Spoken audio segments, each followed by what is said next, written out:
এই মুহূর্তে রাঙামাটি কেরানী পাহাড় এলাকায় আছেন সহকর্মী হেফাজত সবুজ। সরাসরি যাচ্ছি তার কাছে। ফুল ভাসানোর মধ্য দিয়ে আসলে পাহাড়ের যে বৈশাখী অনুষ্ঠানের যে মূল আনুষ্ঠানিকতা সেটা আজ সকাল থেকে শুরু হয়েছে।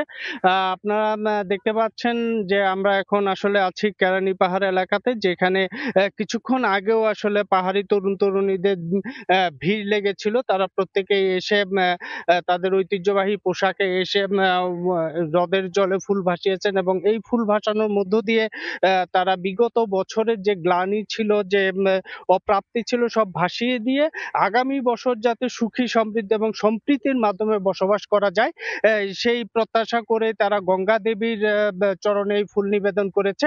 আপনারা হয়তো দেখতে পাচ্ছেন যে এখানে প্রচুর পরিমাণে এখনো ফুল পড়ে রয়েছে। আসলে এই ফুল বিজুর অনুষ্ঠানটা মূলত সকাল ৭টা থেকে ৯টার মধ্যে ইতিমধ্যে শেষ হয়ে যায়। এরপরে আসলে আর কোনো ধরনের আনুষ্ঠানিকতা থাকে না। তবে এখনো পর্যন্ত কিছু কিছু মানুষ আসছেন, এসে তারা গঙ্গা দেবীর উদ্দেশ্যে ফুল ভাসাচ্ছে। তো রাঙামাটিতে যে চলছে ফুল বিজু, এই ছিল আমার তার সর্বশেষ। সরাসরি যুক্ত ছিলাম রাঙামাটিতে।